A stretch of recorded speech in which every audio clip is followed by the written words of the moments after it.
Que Dieu soit béni, que Dieu soit béni et glorifié. Dur est ton combat, mais grande est ta victoire. Alléluia, que Dieu soit glorifié dans cette soirée.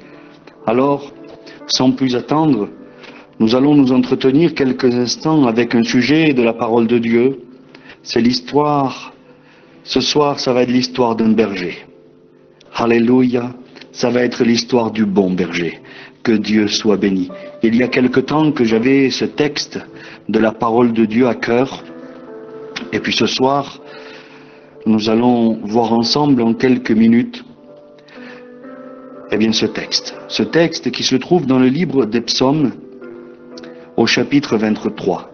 Livre des Psaumes, chapitre 23, et nous allons faire une lecture ensemble. Celui qui a écrit ce texte, c'est le roi David. Le roi David qui, dans sa jeunesse, a été lui-même un berger. Car il a pu le dire, « Je suis le berger des brebis de la maison de mon père ». C'était sa jeunesse. Toute sa jeunesse, le roi David l'a passée en tant que berger. Donc il savait très bien quel était le rôle d'un berger.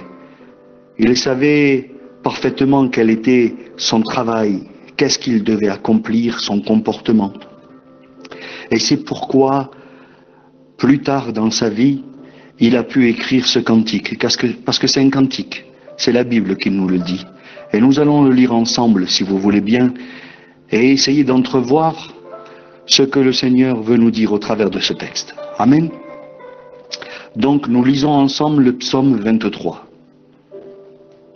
Cantique de David. L'Éternel est mon berger, je ne manquerai de rien. Il me fait reposer dans de verts pâturages. Il me dirige près des eaux paisibles. Il restaure mon âme. Il me conduit dans les sentiers de la justice à cause de son nom. Quand je marche dans la vallée de l'ombre de la mort, je ne crains aucun mal, car tu es avec moi. Ta houlette et ton bâton me rassurent. Tu dresses devant moi une table, en face de mes adversaires. Tu oins d'huile ma tête, et ma coupe déborde. Oui, le bonheur et la grâce m'accompagneront tous les jours de ma vie, et j'habiterai dans la maison de l'Éternel jusqu'à la fin de mes jours. Amen. Quel merveilleux cantique le roi David a pu écrire. Lui, comme je l'ai dit auparavant, qui a été un berger, qu'il connaissait ce métier parfaitement, qu'il savait les moindres détails qu'il devait accomplir pour le bien des brebis. Et puis là, il va changer de position, le roi David. Lui qui était berger, il semblerait qu'il a trouvé le bon berger. Le roi David a été celui qui a dirigé un troupeau de brebis toute sa jeunesse. Mais quand il a compris que l'Éternel était le bon berger, il s'est laissé diriger par le bon berger. Il s'est laissé protéger et conduire par le bon berger.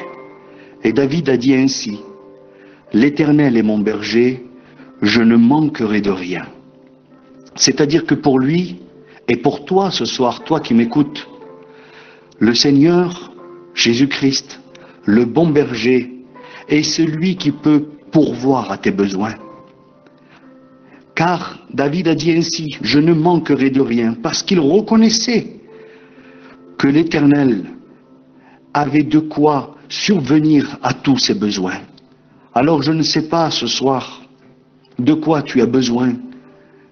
Si c'est de la paix dans ton cœur, si c'est un peu de joie dans ta vie, un petit peu de sommeil peut-être, parce qu'aujourd'hui, il est vrai que moins en moins de personnes arrivent à trouver le sommeil avec tout ce qui se passe. Peut-être que tu as besoin de tranquillité, un peu de sécurité peut-être dans ton cœur, de te réconcilier avec le ciel, je ne sais pas, mais quelque chose est sûr, c'est que si l'Éternel est ton berger, tu ne manqueras de rien. Il aura ce que tu auras besoin, ce que tu as tant besoin dans ta vie et que tu t'épuises à chercher dans le monde. L'Éternel, là pour te le donner ce soir. Si simplement tu pourrais venir vers lui et lui faire confiance, il te le donnerait. Amen. Il continue, le roi David, et il dit, il me fait reposer dans de verts pâturages. Oui, avec Jésus, nous pouvons avoir le repos de nos cœurs, le repos de nos âmes. Bien entendu, la Bible ne parle pas d'un repos physique. C'est vrai que quand nous travaillons toute la journée et que nous sommes fatigués dans notre corps, eh bien le meilleur moyen c'est de faire une sieste, de dormir un moment et puis tout ira mieux. Mais là, la Bible nous parle d'un autre repos.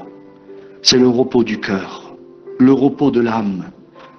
Cette âme et ce cœur, quand il est dans la présence de Dieu, qu'il a tout ce qu'il lui faut, à ce moment précis, le cœur et l'âme peuvent se reposer. Elle peut être tranquille, que Dieu soit béni. Il continue et il dit, il me dirige près des eaux. Oui, l'Éternel est celui qui dirige ta vie. Il est celui qui peut te donner une direction.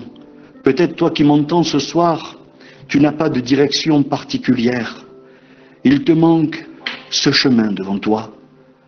Ce chemin que tu n'as pas encore entrepris ou ce chemin que tu n'as pas encore trouvé, je ne sais pas.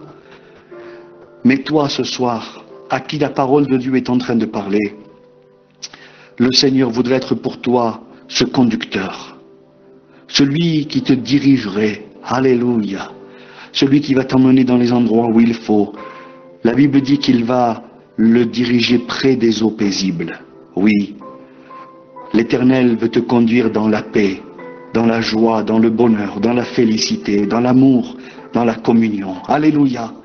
Alors, que Dieu fasse que ce soir tu puisses accepter l'Éternel comme celui qui conduira ta vie. Ce soir, il s'offre à toi le Seigneur. Et regardez ce qu'il dit au verset 3. Il restaure mon âme.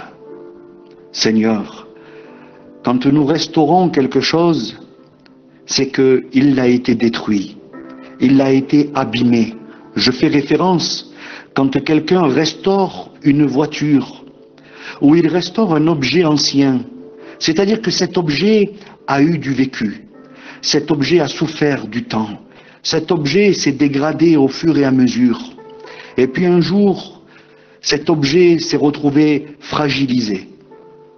Et puis ce soir, il est temps de reconnaître que ton cœur, au fur et à mesure du temps, par les épreuves de la vie, par les douleurs que tu as encourues, eh bien, il s'est fragilisé. Et puis le Seigneur veut restaurer ton cœur et ton âme. Il est celui qu'au travers cette réunion, oui, Dieu est celui qu'au travers cette réunion, il peut restaurer ton âme. Il peut lui redonner toute sa beauté. Alléluia! Parce qu'il est capable de pardonner tes péchés. Que Dieu soit béni et glorifié. Alors oui, ce soir, l'Éternel pour toi veut être ce restaurateur. Il continue, il dit, il me conduit dans les sentiers de la justice, à cause de son nom. Quand je marche dans l'ombre de la vallée de la mort, je ne crains aucun mal, car tu es avec moi. Oui, l'Éternel veut être ta sécurité. Sache que si tu as le Seigneur Jésus dans ton cœur, tu ne crains aucun mal. La Bible dira, si Dieu est avec nous, qui pourra se lever contre nous? C'est-à-dire que nous avons la sécurité suprême, nous avons cette assurance quand le Seigneur est avec nous, quand il est dans nos vies. Il est celui qui pourvoit nos besoins, celui qui nous fait reposer, celui qui nous conduit, qui restaure notre âme. Mais il est aussi cette sécurité. Alors si tu as besoin de cette sécurité, accepte Jésus dans ton cœur ce soir. Ta houlette et ton bâton me rassurent. Oui, le Seigneur voudrait te rassurer, parce qu'il est tout près de toi. Toi aussi, tu as le droit d'avoir une vie comblée et bénie en Dieu.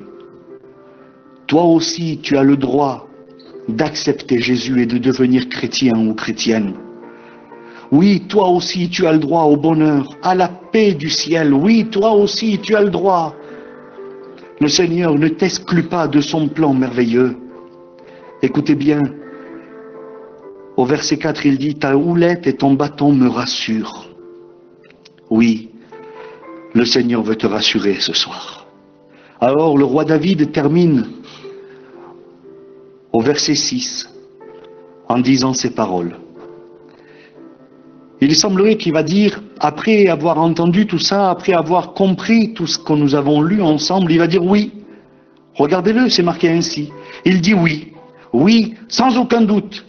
Le bonheur et la grâce m'accompagneront tous les jours de ma vie, et j'habiterai dans la maison de l'Éternel jusqu'à la fin de mes jours.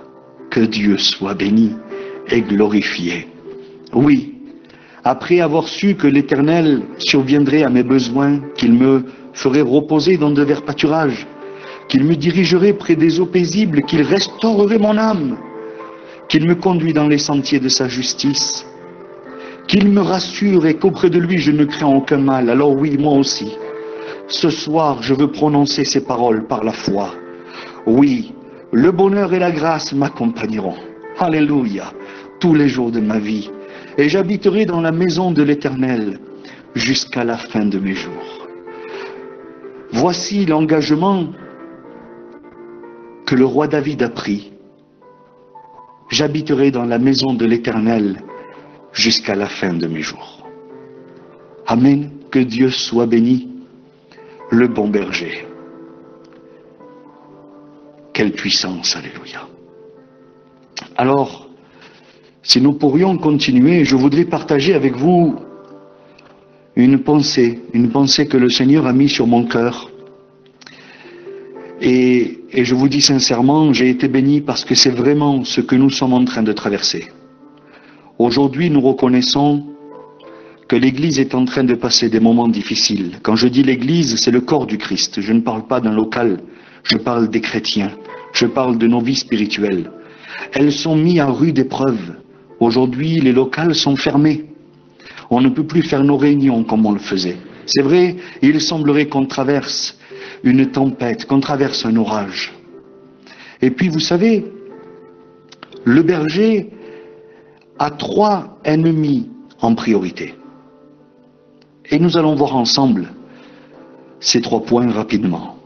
Le berger a 3 ennemis. Le premier, c'est les prédateurs, ce qui nous est représenté par le diable, que Jéhovah le reprenda.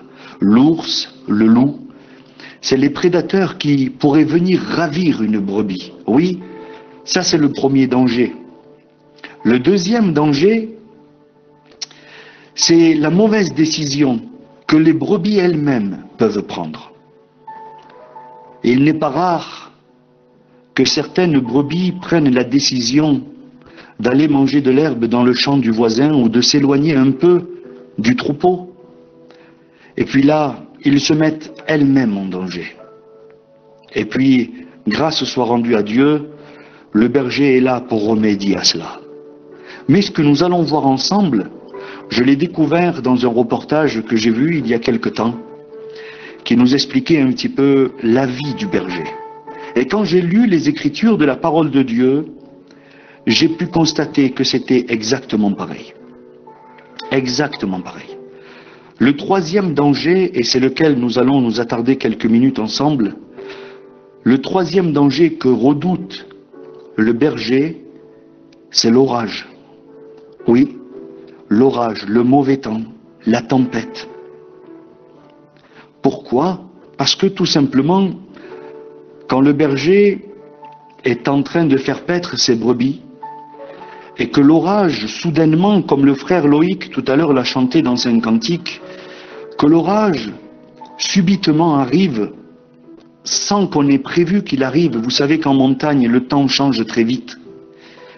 Et quand un violent orage éclate, les brebis se dispersent.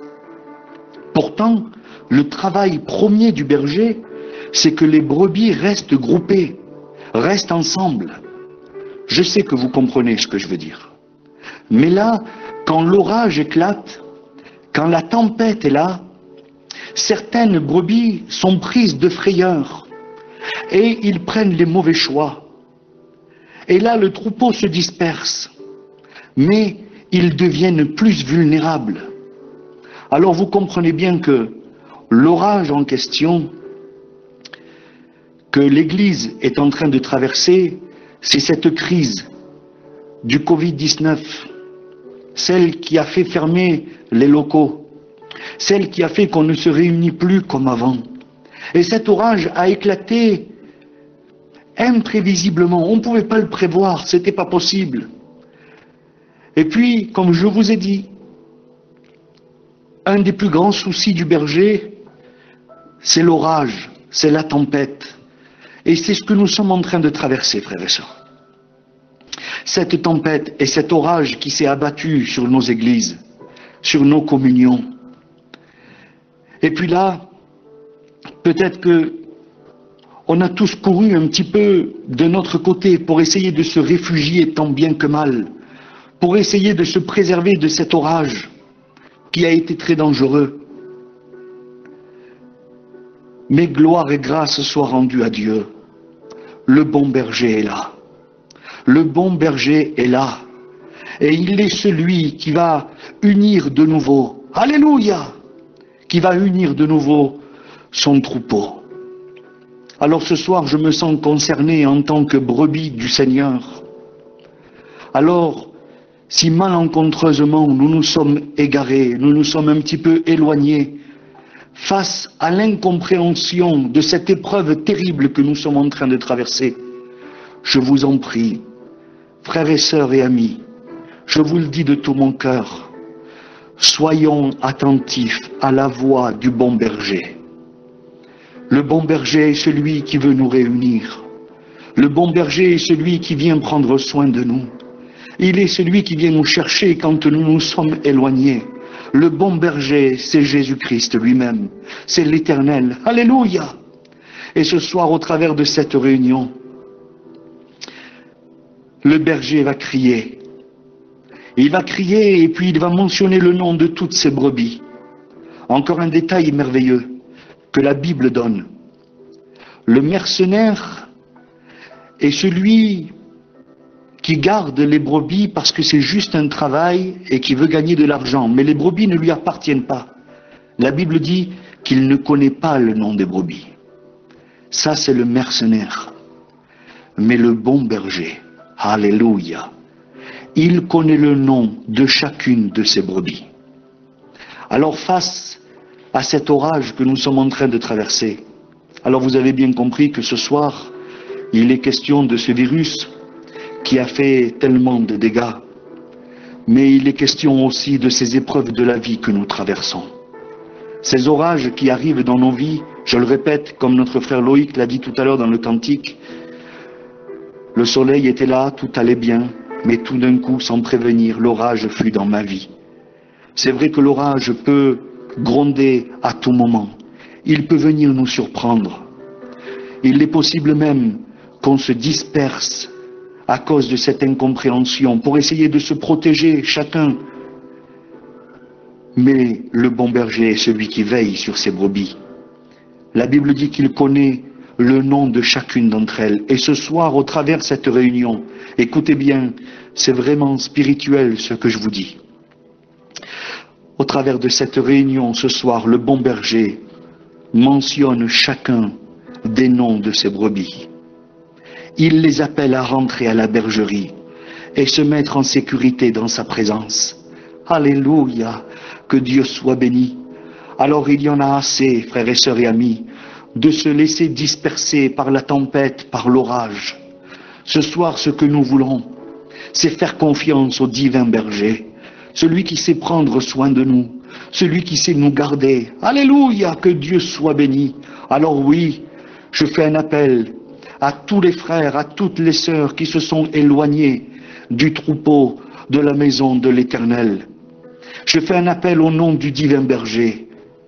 Il est temps de rentrer à la bergerie. Il est temps de prendre conscience que si tu t'es éloigné, ce n'est pas parce que tu n'aimais pas le bon berger. Mes amis, encore un détail qui me vient à l'esprit. Quand l'orage gronde et que la tempête est là, quand les brebis se dispersent, ce n'est pas parce qu'elles n'aiment pas le berger. Au contraire, elles le considèrent, elles ont besoin de lui. et le berger a besoin d'elle aussi. Ce n'est pas parce qu'elle ne l'aime pas, mais c'est parce qu'il y a eu une peur qui est née dans le cœur, une incompréhension. L'imprévisible a frappé. Alors, pour se protéger, peut-être que certaines brebis ce soir se sont éloignées malencontreusement. Mais le bon berger est là. Alléluia, que Dieu soit béni. Le bon berger est là et il appelle chacune de ses brebis par leur propre nom. Je vous le dis avec mes mots ce soir. Il est temps de rentrer à la bergerie. Le divin berger nous attend. Alléluia. Le divin berger nous attend. N'écoutons plus l'orage. N'écoutons plus la tempête. Parce que l'ennemi se sert de l'orage et de la tempête dans nos vies. Mais soyons plutôt attentifs à la voix du bon berger. Alors je vais relire ce texte et nous allons prier le Seigneur. L'Éternel est mon berger. Je ne manquerai de rien. Il me fait reposer dans de verts pâturages et il me dirige près des eaux paisibles. Il restaure mon âme et il me conduit dans les sentiers de la justice à cause de son nom. Quand je marche dans la vallée de l'ombre de la mort, je ne crains aucun mal, car tu es avec moi. Ta houlette et ton bâton me rassurent. Tu dresses devant moi une table en face de mes adversaires. Tu oins ma tête d'huile et ma coupe déborde. Alors oui, frères et sœurs et amis, oui, toi qui es à l'écoute ce soir de la parole de Dieu, oui, le bonheur et la grâce m'accompagneront tous les jours de ma vie, et j'habiterai dans la maison de l'Éternel jusqu'à la fin de mes jours. Amen. Que Dieu soit béni. Rentrons à la bergerie. Le bon berger nous y attend. On prie le Seigneur ensemble. Seigneur, je veux te louer, t'adorer, te dire merci, Seigneur mon Dieu, car tu es le bon berger. Seigneur, tu es celui qui sait parler à tes brebis. Tu es celui qui prend soin de chacune d'entre elles. Seigneur mon Dieu, ce soir, c'est devant toi que nous venons. Il est vrai que l'orage et la tempête a pu diviser, Seigneur mon Dieu, ton troupeau, a pu séparer tes brebis, Seigneur mon Dieu, mais ce soir, tu appelles de nouveau à l'union. Tu appelles de nouveau, Seigneur mon Dieu, à rentrer à la bergerie. Car tu es celui qui sait prendre soin de nous, tu es celui qui sait nous alimenter, tu es celui qui sait survenir à nos besoins, qui nous conduit dans de verts pâturages, dans le repos, Seigneur mon Dieu. Tu es celui qui restaure nos âmes, qui nous conduit dans le chantier de ta justice. Seigneur, tu es celui qui nous rassure et avec toi on ne craindra aucun mal. Alors oui, Seigneur mon Dieu, je veux dire comme David a dit un jour, oui, le bonheur et la grâce m'accompagneront tous les jours de ma vie. Alléluia! Et j'habiterai dans la maison de l'Éternel jusqu'à la fin de mes jours. Seigneur, oui, ce soir, je confesse ma foi, une fois de plus. Je veux habiter dans ta maison jusqu'à la fin de mes jours. Viens en aide à ton peuple ce soir, Seigneur. Viens en aide à toutes ces brebis qui se seraient égarées à cause de l'orage, du mauvais temps, des aléas de la vie et des épreuves qu'ils traversent. Je t'en prie, Seigneur, viens à notre soutien. Calme cette tempête, Seigneur mon Dieu, tu l'as déjà fait. Je sais que tu es capable de le refaire. Tu mets la paix, Seigneur, s'il te plaît, dans le cœur de ceux qui ont besoin de toi. Toutes ces familles qui passent par le deuil et la séparation. El Tio Diego, Seigneur, toute sa famille. Notre frère Loïc et sa famille de Marseille. El Juan de Levin, Seigneur Jésus. Tu mets la paix dans tous les cœurs de cette famille, s'il te plaît. Je te présente aussi tous ces cas de maladie. Seigneur, étends tes mains. Agis, Seigneur, tes brebis ont besoin de toi. Seigneur, nous rentrons dans la bergerie. Bientôt, tu viendras nous chercher, Seigneur, pour l'éternité. Nous voulons être prêts, Seigneur mon Dieu. Nous voulons être unis, Seigneur Jésus, pour faire partie de ce voyage. Nous ne voulons pas nous mettre en danger en nous éloignant. Seigneur, la gloire est à toi. Et je veux te dire merci. Merci pour tout, mon Sauveur. À toi soit la gloire, Jésus. Amen. Prions le Seigneur, alléluia, ensemble. Prions le Seigneur ce soir.